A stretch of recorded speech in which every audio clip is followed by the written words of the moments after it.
ಎಲ್ಲರಿಗೂ ಅಭಿಗೆಜ್ಜೆ ಯೂಟ್ಯೂಬ್ ಚಾನಲ್ಗೆ ಸ್ವಾಗತ ಸುಸ್ವಾಗತ.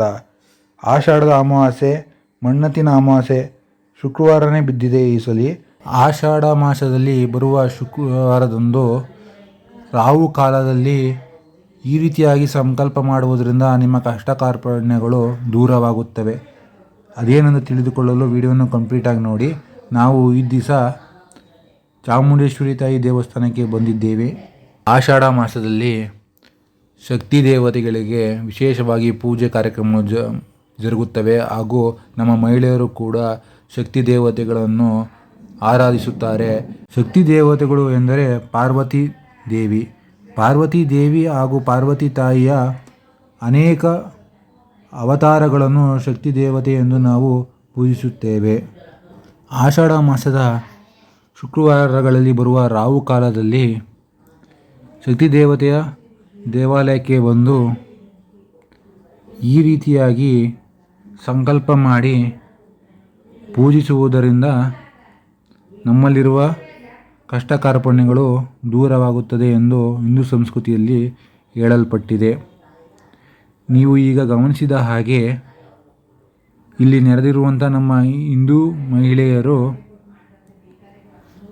ಆಷಾಢ ಮಾಸದಲ್ಲಿ ಶಕ್ತಿ ದೇವತೆಗಳ ದೇವಸ್ಥಾನಕ್ಕೆ ಬಂದು ಈ ರೀತಿಯಾಗಿ ಅಂದರೆ ಅವರ ಇಷ್ಟಾನುಸಾರ ಅವರ ಸಂಕಲ್ಪ ಅನುಸಾರ ನಿಂಬೆಹಣ್ಣಿನ ಆರತಿ, ಬೆಲ್ಲದ ಆರತಿ, ಹೆಚ್ಚಾಗಿ ಮಹಿಳೆಯರು ನಿಂಬೆಹಣ್ಣಿನ ಆರತಿ ಹಾಗೂ ಬೆಲ್ಲದ ಆರತಿಯನ್ನು ಮಾಡಿ ತಮ್ಮಲ್ಲಿರುವ ಕಷ್ಟ ಕಾರ್ಪಣ್ಯಗಳನ್ನು ದೇವರಿಗೆ ಹೇಳಿ ಇದನ್ನು ಬಗೆಹರಿಸಿಕೊಡುವಂಥ ನಮ್ರತೆಯಿಂದ ಪ್ರಾರ್ಥಿಸಿ ಶಕ್ತಿ ದೇವತೆಗಳು ಮೊರೆ ಹೋದರೆ ಹಾಗೂ 3 ದಿವಸ 3 ವಾರ ಅಂದರೆ 3 ಶುಕ್ರವಾರ, 5 ಶುಕ್ರವಾರ, 9 ಶುಕ್ರವಾರಗಳಂದು ತಪ್ಪದೇ ಬಂದು ಪೂಜೆಯನ್ನು ಮಾಡುವುದರಿಂದ ಅದು ರಾಹು ಕಾಲದಲ್ಲಿ ಆರತಿ ಬೆಳಗಿ ತಮ್ಮಲ್ಲಿರುವ ಕಷ್ಟ ಕಾರ್ಪಗಳನ್ನು ದೇವರಿಗೆ ಅರ್ಪಿಸಿ ನಿಂಬೆಹಣ್ಣಿನ ಆರತಿಯನ್ನು ಮಾಡುವುದರಿಂದ ದೀಪದ ಆರತಿ, ತುಪ್ಪದ ಆರತಿ, ಬೆಲ್ಲದ ಆರತಿಯನ್ನು ಮಾಡುವುದರಿಂದ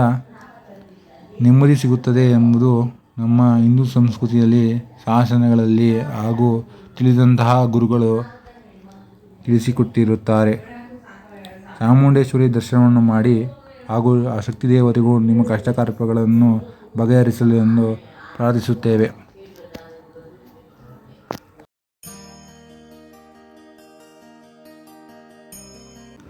ಮೊದಲು ದೇವರ ದರ್ಶನವನ್ನು ಮಾಡಿ ನಂತರ ಯಾವ ರೀತಿಯಾಗಿ ನಿಂಬೆಹಣ್ಣಿನ ಆರತಿಯನ್ನು ಮಾಡುವುದು, ಅಂದರೆ ಯಾವ್ಯಾವ ಥರ ಪೂಜೆಗೆ ಪೂರ್ವ ಸಿದ್ಧತೆಯನ್ನು ಮಾಡ್ಕೋಬೇಕು ಅಂತ ನಾನು ತಿಳಿಸ್ಕೊಡ್ತೀನಿ.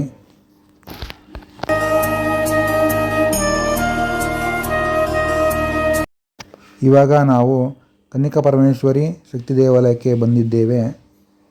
ನಿಂಬೆಹಣ್ಣಿನ ಆರತಿಯನ್ನು ಮಾಡಿಕೊಳ್ಳುವುದಕ್ಕೆ ಪೂರ್ವ ತಯಾರಿಯನ್ನು ಮಾಡುತ್ತಿದ್ದೇವೆ. ಮೊದಲನೇದಾಗಿ ಒಂದು ತಟ್ಟೆಯಲ್ಲಿ ಅಕ್ಕಿಯನ್ನು ಹಾಕಿಕೊಂಡು ನಿಂಬೆಹಣ್ಣು ನಾವು 1-2 ಅನುಸಾರ ಫಸ್ಟ್ ಮೊದಲ ದಿವಸ 1, 2ನೇ ವಾರ 2 ನಿಂಬೆಹಣ್ಣು ಆ ಥರ ಹೋಗಬೇಕು. ಅಸೆಂಡಿಂಗ್ ಆರ್ಡ್ರಲ್ಲಿ ಮೊದಲನೇದಾಗಿ ನಿಂಬೆಹಣ್ಣನ್ನು ರಸವನ್ನು ಹಿಂಡಿ ಉಲ್ಟಾ ಮಾಡಬೇಕಾಗುತ್ತೆ. ಉಲ್ಟಾ ಮಾಡ್ಬೇಕಾದ್ರೆ ಕೆಲವು ಸತಿ ಒಡೆದೋಗ್ಬಿಡುತ್ತೆ. 1-2 ಎಕ್ಸ್ಟ್ರಾ ತೊಗೊಂಡು ಹೋಗಿರಿ. ನಾವು ಪೂಜೆಗೆ ಯಾವುದೇ ರೀತಿಯ ನಿಂಬೆಹಣ್ಣು ಗಾಯ ಆಗಿರ್ಬಾರ್ದು, ಒಡೆದೋಗಿರ್ಬೋದು ಅಂಥ ನಿಂಬೆಹಣ್ಣು ಬಳಸ್ತೀವಿ. ತದನಂತರ ನಿಂಬೆಹಣ್ಣು ಉಲ್ಟಾ ಮಾಡಿರ್ತೀವಲ್ಲ ಅದಕ್ಕೆ ಎಣ್ಣೆ ಅಥವಾ ಗೆಜ್ಜುಬತ್ತಿ, ತುಪ್ಪದ ಗೆಜ್ಜುಬತ್ತಿ ಅವ್ರ ಸಂಕಲ್ಪ ಯಾವ ರೀತಿ ಮಾಡಿರ್ತಾರೆ ಆ ಥರ ನಿಂಬೆಹಣ್ಣಿಗೆ ಹಾಗೂ ತಟ್ಟೆಗೆ ಅಷ್ಟಂಕುಮನ ಹಾಕಿ ಹೂಗಳಿಂದ ಅಲಂಕರಿಸಿ ದೀಪವನ್ನು ಬೆಳಗುವುದು. ದೀಪವನ್ನು ಹಚ್ಚಿಸಿದ ನಂತರ ಗಂಧಕಡ್ಡಿಯಲ್ಲಿ ಮೊದಲು ಪೂಜೆಯನ್ನು ಮಾಡಿ ತದನಂತರ ಶಕ್ತಿ ದೇವತೆಗಳಿಗೆ ಪೂಜೆಯನ್ನು ಸಲ್ಲಿಸುವುದು. ಮಹಾಮಂಗಳಾರತಿಯ ಸಮಯ ಹಾಗೂ ರಾಹು ಕಾಲದಲ್ಲಿ ಈ ವಿಶೇಷವಾಗಿ ನಿಂಬೆಹಣ್ಣಿನ ಆರತಿ ಅಥವಾ ಬೆಲ್ಲದ ಆರತಿಯನ್ನು ದೇವರಿಗೆ ಆರತಿ ಬೆಳಗುವುದರಿಂದ ನಮ್ಮಲ್ಲಿರುವ ಕಷ್ಟ ಕಾರ್ಪಣ್ಯಗಳು ದೂರವಾಗುತ್ತದೆ ಎಂಬುದು ನಮ್ಮ ಹಿಂದೂ ಸಂಸ್ಕೃತಿಯಲ್ಲಿ ಬಂದಿರುವಂಥ ಒಂದು ಪ್ರತೀತಿ. ಈ ನಿಂಬೆಹಣ್ಣಿನ ಆರತಿಗೆ ಈ ನಿಂಬೆಹಣ್ಣನ್ನು ಬಳಸುವುದು ಅವರವರ ಸಂಕಲ್ಪಕ್ಕೆ ಬಿಟ್ಟದ್ದು. ತಾಯಿಯಲ್ಲಿ ಯಾವ ರೀತಿಯಾಗಿ ಶಕ್ತಿ ದೇವತೆಗಳು ಯಾವ ರೀತಿಯಾಗಿ ಅವರು ಸಂಕಲ್ಪ ಮಾಡಿರ್ತಾರೆ ಆ ರೀತಿಯಾಗಿ ನಿಂಬೆಹಣ್ಣನ್ನು ಆರತಿ ಮಾಡುವುದು. ನನ್ನ ಪ್ರಕಾರ ಅಸೆಂಡಿಂಗ್ ಆರ್ಡರ್ ಮೊದಲ ವಾರ 1, 2ನೇ ವಾರ 2 ನಿಂಬೆಹಣ್ಣು ಆ ಥರ ಅಸೆಂಡಿಂಗ್ ಆರ್ಡ್ರಲ್ಲಿ ಹೋದರೆ ಒಳ್ಳೆಯದು ಸೂಕ್ತ ಅಂತ ನಮ್ಮ ಅಭಿಪ್ರಾಯ.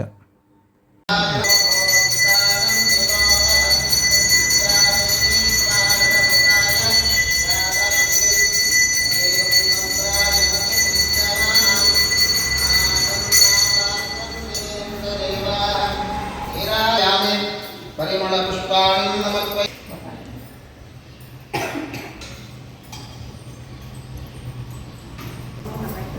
ಈದ್ಯೋ ನಾರಾಯಣೋ ಹರಿಃ ಸಾಲಿಗ್ರಾಮ ಶಿಲಾಬಾಲಯ ಬಾಲೆ ವಿಶೇಷತಃ.